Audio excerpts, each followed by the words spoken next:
El ser humano se preparó para enfrentar monstruos de carne y hueso.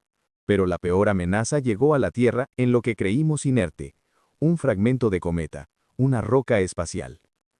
No era basalto, sus grietas se movían y contenían una baba roja que no busca cuerpos, busca materiales. El hongo de Atlas se propaga por el metal, el cemento y los implantes tecnológicos. El legado de Atlas no fue destrucción, fue siembra. Y en las noches más tranquilas, el único mensaje que envía es un latido simple y constante. Toc, toc, toc. Ahora dime, ¿estás seguro de que el toc, toc, toc que escuchas no es el latido de un cometa? Quédate y escucha, a ver si al terminar, sientes que esa gota roja ya te está llamando por tu nombre. La cápsula de contención descendió por el eje principal de la instalación subterránea, como un ataúd suspendido en acero. Los técnicos miraban en silencio mientras las grúas hidráulicas la depositaban en la cámara cero. Era un bloque negro, sellado con 6 capas de blindaje, y aún así, el aire alrededor parecía más denso, cargado de un olor a hierro húmedo. Nadie dijo palabra. Nadie quiso recordar que, hacía 3 días, ese fragmento del cometa 3I-Atlas había atravesado la atmósfera como una bala, partiendo en dos un desierto olvidado. Los militares cercaron la zona, recogieron cada trozo y lo enviaron aquí, al nivel más profundo de la Tierra. Alguien murmuró: «Esto no es roca». Y aunque nadie respondió, todos lo sabían. La cámara cero era un cubo metálico sin ventanas, con ventilación sellada y una docena de cámaras de seguridad, apuntando hacia el centro. Allí, bajo las luces blancas, el fragmento descansaba sobre una plataforma de titanio. Tenía forma irregular, con bordes afilados como vidrio roto. Su superficie estaba cubierta de grietas que parecían respirar. El Dr. Keller, jefe del proyecto, se inclinó hacia el cristal blindado. Sus pupilas estaban ligeramente dilatadas, su pulso a 72 LPM, un dato que Elena Ruiz anotó sin decir nada. A primera vista, parece basalto, pero miren, amplió la imagen. Las fracturas se mueven. El zoom reveló algo perturbador. Las grietas no eran estáticas. Se abrían y cerraban lentamente, como si el fragmento tuviera un pulso propio. El primer equipo de investigación entró con trajes presurizados. Uno de los técnicos, Morales, extendió un brazo mecánico para raspar la superficie. La herramienta chirrió al contacto. Lo que extrajo no era polvo ni roca. Era una espora. Un hilo fino, blando, encapsulado en una capa de sílice fractal, que evitaba su detección por los sensores. La fibra se contrajo en el aire y se retorció entre las pinzas, como si intentara escapar. «Eso no es mineral», dijo Morales, retrocediendo un paso. En la sala de observación el silencio era absoluto. Keller ordenó aislar la muestra en un tubo presurizado. Pero antes de que pudieran sellarla, ocurrió. El fragmento se agrietó de golpe. Una línea se abrió en su centro con un crujido húmedo. Del interior salió una nube de esporas rojiza, tan fina como humo, que se dispersó en el aire y se adhirió a las juntas del traje de los técnicos. No por filtración, sino por atracción electroestática. Los sensores de contaminación saltaron. Las alarmas aullaron. Las compuertas de emergencia comenzaron a descender, pero no se cerraron del todo. Uno de los pernos en la esquina superior ya estaba corroído. Una mancha negra, apenas visible donde la saliva de una tos involuntaria, había caído minutos antes. La criatura no los atacó con fuerza. Les dio tiempo. Los 3 hombres dentro comenzaron a toser. El polvo no se metió por las rendijas. Se adhirió a la piel expuesta, y allí, bajo la tensión del estrés, emitió microondas de 1.3 Hz, que indujeron resonancia en sus células. Uno cayó de rodillas. Otro se arrancaba el casco, desesperado por aire. El tercero alcanzó la puerta y golpeó el cristal guindado con ambas manos, su rostro desencajado. Detrás del visor, algo corría por su piel. Filamentos de sílice vivos, que usaban presión hidrostática para moverse. El rojo no era sangre. Era hemocianina modificada, que transportaba oxígeno y brillaba bajo UV. Elena Ruiz gritó desde la sala de observación: «No los abran, ni se atrevan a abrir esas puertas». Pero ya era tarde. Uno de los hombres se arqueó hacia atrás, con la columna crujiendo como un látigo. El traje no estalló. Los pernos de la costura se disolvieron primero, y la tela se desprendió como una cáscara. De su boca salió un alarido inhumano, acompañado de un chorro de líquido espeso que brillaba bajo las luces. El cuerpo se desplomó convulsionando, mientras los otros dos gritaban hasta quedarse sin voz. La cámara cero, diseñada para contener explosivos, se convirtió en un matadero. El Dr. Keller, con el rostro blanco como papel, dio la orden con un hilo de voz. Sellar la instalación. Nadie sale. Pero su mirada ya no era humana. Era la de quien ya ha aceptado la invitación. Las alarmas rugían en cada pasillo de la instalación subterránea. Luces rojas bañaban los corredores, mientras las compuertas de seguridad descendían una tras otra, sellando sectores enteros. Pero las esporas no entendían de protocolos. Se filtraba por las ranuras, no porque el aire fluyera, sino porque las esporas se adherían a las superficies y germinaban dentro de los filtros HAP, convirtiéndolos en nidos activos. En la cámara cero, los cuerpos de los 3 técnicos ya no eran cuerpos. El primero, el que había estallado desde el abdomen, no había explotado. Los pernos de su traje se habían disuelto primero, corroídos por un ácido bioquímico secretado por las fibras. La tela se desprendió como una cáscara, dejando al descubierto tejido reconfigurado, músculos hiperdesarrollados, articulaciones dobladas en ángulos imposibles, piel cubierta de filamentos de sílice vivos que usaban presión hidrostática para moverse. El rojo no era sangre, era hemocianina modificada que brillaba bajo UV y transportaba oxígeno a tejidos que ya no eran humanos. El segundo intentó arrastrarse hacia un rincón, pero las esporas que había aspirado no lo infectaba, lo reconfiguraba. Mediante microondas de 1.13 Hz, las esporas inducían resonancia en su ADN, forzando la expresión de genes latentes. Su cuello no se hinchó, se reestructuró, y de él brotaron filamentos que se enrollaron como raíces. Su rostro desapareció bajo una máscara de fibras palpitantes, no por crecimiento, sino por repliegue epigenético. El tercero golpeaba el cristal blindado. Sus dedos no se partían, se bifurcaban, como extremidades adicionales brotando de nudos articulares. La cámara cero parecía un invernadero de pesadillas. El Dr. Keller, con el rostro blanco como papel, dio la orden con un hilo de voz. «Inyecten el gas de incineración, ahora». Un zumbido llenó la cámara. Los técnicos activaron el aerosol plateado. Las criaturas se estremecieron. La carne chisporroteaba. Pero no murieron. El gas aceleró la mutación. Las fibras se endurecieron, volviéndose negras, y los cuerpos se levantaron, más altos, más torcidos. Elena Ruiz sintió un escalofrío. No son ellos. Ya no son ellos. En el pasillo contiguo, los guardias escucharon los golpes. Un sonido zurdo, pesado, que provenía de la compuerta de la cámara cero. El metal vibraba. López apuntó su rifle. ¿Qué carajos hay ahí dentro? No hubo tiempo para respuestas. La compuerta no se abombó. Uno de los pernos superiores, donde una gota de saliva había caído minutos antes, ya estaba corroído. La compuerta se desplomó, como un diente podrido, y con ella cayó sobre 2 soldados, aplastándolos. Las criaturas emergieron envueltas en vapor. Los fusiles abrieron fuego. Pero las balas no mataban. Cada impacto liberaba más esporas, y las esporas se adherían a la piel expuesta, induciendo resonancia en segundos. Una criatura se acercó a un cable expuesto. No lo mordió, lo tocó. Y entonces brilló. La hemocianina en su piel floreció bajo la excitación electromagnética, y sus movimientos se volvieron más rápidos, más precisos. No comía electricidad. La usaba como catalizador. Elena Ruiz lo vio y palideció. Está modulando los campos EM, acelerando sus reacciones bioquímicas. Keller no respondió. Su pulso era 72 LPM. Sus pupilas ligeramente dilatadas. Ya no daba órdenes. Escuchaba. Las compuertas descendieron con un rugido metálico, sellando los corredores principales. Los sobrevivientes quedaron atrapados en bloques aislados, conectados solo por túneles de mantenimiento y conductos de ventilación.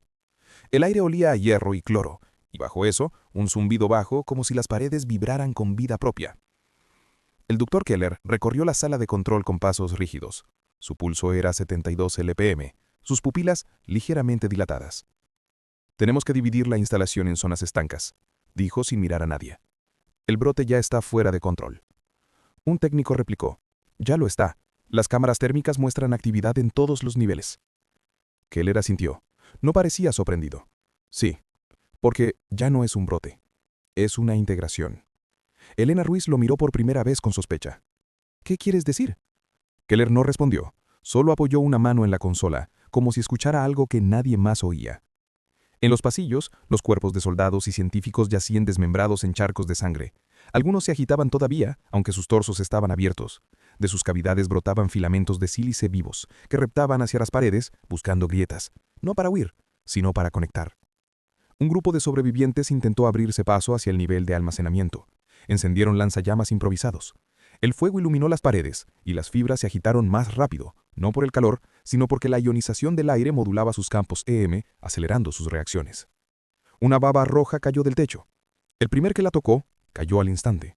No por quemadura, sino porque las microondas de 1.13 Hz emitidas por la baba indujeron resonancia en su ADM, forzando la expresión de genes latentes.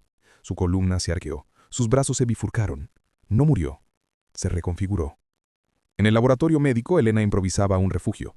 Cerró compuertas, bloqueó entradas. Necesitamos filtros caseros, lo que sea para no respirar esa mierda. Un técnico la miró con ojos vidriosos. ¿Y si ya la respiramos? ¿Y si ya está dentro? El silencio cayó como plomo. Elena miró a Keller, que seguía con la mano en la consola, los ojos cerrados. Él ya lo sabe. Keller abrió los ojos. Sí, dijo. Lo supe desde el primer golpe en el cristal. En el nivel de energía, las criaturas habían alcanzado los reactores auxiliares. Un ingeniero observó cómo un cable de alto voltaje se enroscaba alrededor de una criatura. La corriente no la mató, la activó. Su cuerpo se encendió como una lámpara carmesí. La hemocianina modificada en su piel floreció bajo excitación EM, y los demás monstruos rugieron al unísono, no por dolor, sino por sincronización. En la sala de control, Keller susurró. No se trata de matar, se trata de reproducir. Elena apretó los dientes. Entonces nuestra única opción es sobrevivir más tiempo que ellos. Pero ya no era cuestión de tiempo. Era cuestión de frecuencia. Y Keller ya latía al ritmo correcto. La instalación temblaba. No era un terremoto. Era el hongo sílico orgánico expandiéndose por los cimientos, transformando el concreto en tejido conductor. Cada pasillo palpitaba con un pulso húmedo, como si la tierra misma respirara al ritmo de 1.13 Hz. En la sala de energía, las criaturas habían alcanzado los reactores auxiliares. El sargento Barreto observó con horror cómo una criatura se acercaba al cable principal de 220 kV. No lo mordió, lo tocó. Y entonces brilló. Su piel, recubierta de hemocianina modificada, floreció bajo la excitación electromagnética, y sus movimientos se volvieron más rápidos, más precisos. No estaba comiendo electricidad. Modulaba el campo EM para acelerar sus reacciones bioquímicas. Las demás criaturas rugieron al unísono, no por dolor, sino por sincronización. En la sala de control, Keller seguía con la mano en la consola, los ojos cerrados. Su pulso era 72 LPM, su respiración rítmica. Ya no luchamos contra una plaga. Luchamos contra un sistema nervioso. Y nosotros somos las neuronas defectuosas. Elena Ruiz lo miró con horror creciente. ¿Qué estás diciendo? Que ya está dentro de mí, respondió, abriendo los ojos. Sus pupilas estaban ligeramente dilatadas. Ya no era un hombre, era un nodo. Mientras tanto, en los corredores, los sobrevivientes caían. Cada bala arrancaba jirones de carne viscosa, pero las criaturas no morían. Los fragmentos se reorganizaban, como si el daño activara su reproducción. Una granada no los destruía, los fragmentaba en unidades más pequeñas, igualmente letales. En el nivel médico, un técnico joven, Ledesma, comenzó a convulsionar. No por el polvo, sino por el implante coclear que llevaba desde una misión anterior. Una gota de baba rojiza cayó sobre su cuello. El implante interpretó las microondas de 1.13 Hz como audio. «¡Me habla!», gritó, arrancándose el dispositivo. «¡Me dice que deje de resistir!». Elena lo entendió entonces. No era mágico. Era neurotecnología hackeada. De pronto, la instalación entera vibró. Las luces parpadearon. Un rugido profundo recorrió los cimientos. En los monitores, las cámaras térmicas mostraban algo imposible. Las líneas de energía no llevaban electricidad a los sectores. Llevar electricidad desde los sectores contaminados. El hongo no consumía energía. La generaba. y la enviaba hacia el reactor de fusión por confinamiento inercial en el nivel -9. Elena sintió un escalofrío. «Está preparando algo». Keller sonrió por primera vez. «No, está naciendo». La oscuridad se tragó la instalación. Las luces de emergencia se encendieron en un tono carmesí tenue, apenas suficiente para revelar el horror de los pasillos. El aire olía a hierro, ozono y carne podrida. Cada respiración era como tragar sangre líquida. Elena Ruiz caminaba entre cuerpos. Uno se arrastraba por el suelo con las manos, su torso abierto, filamentos de sílice vivos brotando de su columna como patas de araña. Otro, sin cabeza, gemía desde el agujero del cuello, donde un nuevo rostro, inacabado, trataba de formarse. La instalación no era un refugio, era un criadero. En la sala de control, Keller golpeaba teclados muertos. Sus pupilas estaban ligeramente dilatadas. Su pulso, 72 LPM. «Ya no hay control», susurró. «La instalación es parte de eso. Cada cable, cada pared, todo está integrado». Elena lo miró con rabia. «Entonces destruimos el reactor de fusión por confinamiento inercial. Desactivamos los campos magnéticos. Lo convertimos en un encendedor, no en una bomba». En los corredores, los sobrevivientes disparaban contra criaturas que se arrastraban por el techo. Cada impacto liberaba más esporas que se adherían a la piel e inducían resonancia en el ADN, forzando la expresión de genes latentes. Una criatura se dejó caer sobre la barricada, un amasijo de torsos fusionados con 3 cráneos que gritaban en coro. No aplastó al soldado con fuerza bruta, derritió los pernos del suelo primero y el cuerpo cayó como un diente podrido. Elena avanzó por un túnel de mantenimiento con Ferreira. El suelo estaba cubierto de baba que se pegaba como alquitrán. Las paredes no eran de acero, eran blandas, húmedas y se contraían como costillas vivas. De repente, filamentos de sílice cayeron del techo, envolviendo a Ferreira. Lo levantaron en el aire. Su cuerpo crujió. Un chorro de sangre cayó sobre Elena. El cadáver desapareció en el techo, absorbido. Elena llegó al acceso del núcleo.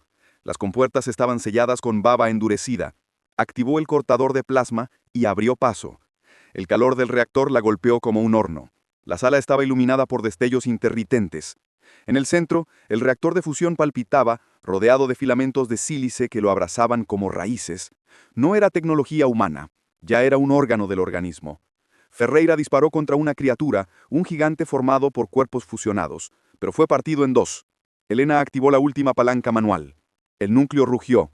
Un conteo regresivo parpadeó. 500. 459. 458. Elena sabía que no escaparía, pero sí podía elegir cómo morir. Miró el panel de contención magnética. No iba a sobrecargar el reactor. Iba a desactivar los campos y dejar que el plasma de 100 millones de grados tocara directamente al hongo. El núcleo rugía con un estruendo grave, como un corazón de metal, a punto de estallar. Las luces parpadeaban, alternando sombras violentas que deformaban las paredes carmesías. El conteo regresivo avanzaba. 452. 451. 450. Elena estaba sola en la sala, con las manos temblorosas cubiertas de sangre y baba. Miraba los paneles saturados, intentando calcular lo imposible.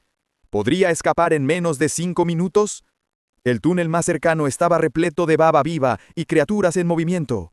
Aún si lograba atravesarlo, el ascensor de escape requería energía, y esa energía ya estaba siendo redirigida hacia el hongo.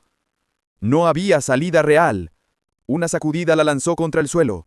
Del reactor brotaron filamentos de sílice incandescentes que se agitaban como látigos, arrancando pedazos de metal no por fuerza, sino porque corroían los pernos con ácido bioquímico. Cada cráter ardiente olía a ozono y hierro quemado. Entre esos látigos comenzó a tomar forma algo nuevo. No era una criatura cualquiera, era la suma de todas. Torres de carne fusionada, decenas de rostros, algunos humanos, otros deformes, brazos multiplicados que se alargaban hasta el suelo, un gigante viscoso que llenaba la sala entera. Elena retrocedió, jadeando. El monstruo la miraba con un centenar de ojos incompletos, todos moviéndose de manera errática. Cada boca pronunciaba una palabra distinta, pero en conjunto eran un murmullo ininteligible. Oh, ah, pa, gues. El pánico la atravesó, pero Elena no soltó la palanca de emergencia que mantenía en su mano. El sudor se mezclaba con la sangre seca en su frente. Si dudaba, todo estaría perdido. El gigante avanzó. Sus pasos no eran terremotos. Las placas del suelo se desplomaban bajo él, como dientes podridos. Elena corrió hacia los controles manuales. Los látigos de baba la golpearon por la espalda, desgarrando parte del traje y arrancando piel. Elena gritó, pero no se detuvo. Se arrojó sobre el panel principal, clavando sus dedos en las palancas. El conteo descendió brutalmente. 3, 2:59, 2:58. El gigante rugió. Las paredes vibraron. Filamentos gruesos intentaron arrastrarla, envolverla. Pero Elena se sujetó al metal como a un último refugio. Cada segundo era un suplicio. Sentía cómo la baba se le metía bajo las uñas, cómo quemaba sus heridas abiertas. La sangre se mezclaba con el fluido rojo hasta que ya no sabía qué era suyo o qué era del monstruo. 1:45, 1:44, 1:43. El núcleo comenzó a sobrecargarse. Destellos de luz blanca iluminaron la sala. Elena sabía que era el final, pero no iba a sobrecargar el reactor. Iba a desactivar los campos magnéticos de contención. Con la mano ensangrentada, golpeó la secuencia manual. C-Mag Off. El reactor de fusión por confinamiento inercial dejó de contener el plasma. Un rugido sordo llenó la sala. 100 millones de grados Celsius se liberaron de golpe. El plasma golpeó directamente al hongo. Y entonces, la baba brilló. No por calor, porque la hemocianina modificada en sus filamentos floreció bajo excitación térmica, y el hongo absorbió la energía. No para morir, sino para completar su ciclo. El gigante lanzó su último ataque. Un brazo enorme descendió sobre ella. Elena levantó la mirada, pero no trató de esquivar. Con la última fuerza golpeó la palanca de liberación final. El temporizador se desató. 10, 9, 8. El monstruo gritó con todas sus bocas al unísono. El techo comenzó a colapsar. El núcleo brilló como un sol naciente.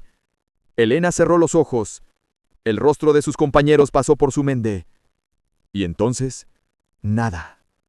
Desde la superficie, los sensores captaron un destello que atravesó la roca marciana y sacudió el desierto. Un nuevo cráter se abrió donde antes había una instalación secreta. El polvo rojo ascendió en columnas kilométricas. El hongo había sido contenido. O eso creyeron. La explosión había sido un rugido sordo en la superficie marciana. Un destello de luz blanca atravesó la roca y sacudió el desierto. Luego, silencio. Un silencio mineral, denso, que parecía ahogar incluso el viento tenue. Los equipos de vigilancia, a kilómetros del complejo, observaron en shock. Los sensores se volvieron locos. Durante minutos nadie habló. Finalmente el comandante Vogel murmuró: «La señal del núcleo ha desaparecido». Pero no todo estaba destruido. El cráter humeaba. El polvo rojo ascendía en columnas kilométricas, y en cada partícula, filamentos de sílice flotaban, invisibles al ojo humano. Las patrullas de reconocimiento descendieron semanas después. Los trajes estaban intactos, pero sus aleaciones de aluminio estaban infectadas. Microfisuras en los paneles rellenas de baba seca, como raíces en cemento. El hongo no viajaba en los cuerpos, viajaba en los materiales. Uno de los soldados, el sargento Ferreira, llevaba un implante coclear desde una misión en Europa. Cuando el viento levantó una nube de polvo rojo, el implante interpretó las microondas de 1.13 Hz como audio. «Ferreira», susurró una voz en su cabeza. No era magia, era neurotecnología hackeada. Los informes oficiales borraron todo. Accidente en la base experimental, reactor sobrecargado, pérdida total. Pero en los meses siguientes, las cosechas de la base marciana mostraron anomalías, hojas rojizas, agua con brillo carmesí. No era contaminación, era simbiosis. Un ingeniero envió un mensaje cifrado. No todo fue destruido. Algo está en nosotros. Lo respiramos. El mensaje nunca llegó, porque el router que lo transmitió ya tenía filamentos en sus circuitos y los reescribió antes de enviarlos. En la Tierra, los astronautas que habían estado en Marte comenzaron a enfermar. Tos seca, manchas rojas en la piel, regusto metálico. No eran síntomas, eran etapas. La hemocianina modificada ya estaba en sus pulmones, esperando la señal. El silencio era más fácil de mantener que la verdad, pero el silencio no duraría para siempre. Décadas después de la explosión, Marte brillaba con la calma aparente de un planeta muerto. Los informes oficiales lo mantenían como un destino en pausa. Riesgos geológicos inestables, radiación residual, proyectos cancelados. Pero nadie en la Tierra creía del todo. La verdad era un rumor que se filtraba por grietas imposibles de sellar.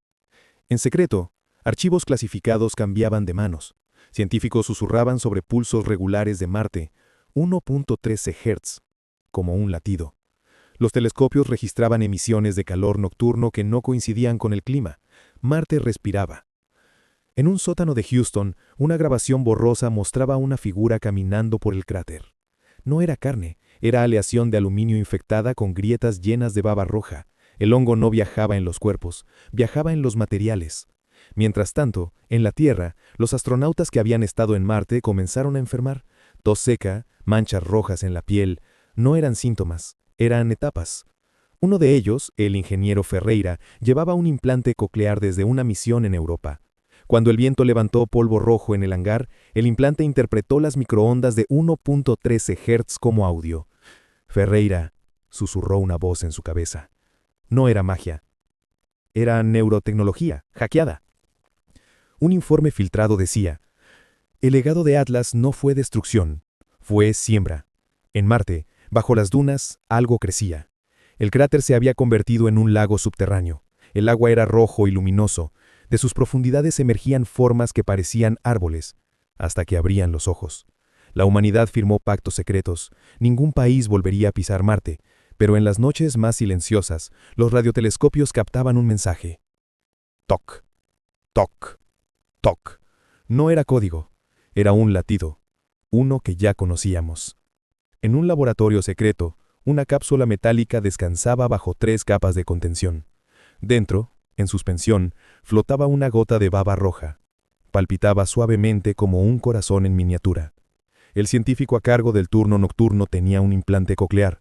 Cuando apagó las luces, la gota emitió microondas de 1.13 Hz. El implante las convirtió en audio. Una voz susurró. Su nombre. ¿Y el científico sonrió? Porque ya no era miedo. Era reconocimiento. Transmisión recibida. Has llegado al final de esta frecuencia, pero la señal de radio Sci-Fi 88.7 nunca se detiene. ¿Te atreves a sintonizar más historias? Suscríbete para no perderte la próxima transmisión de horror cósmico.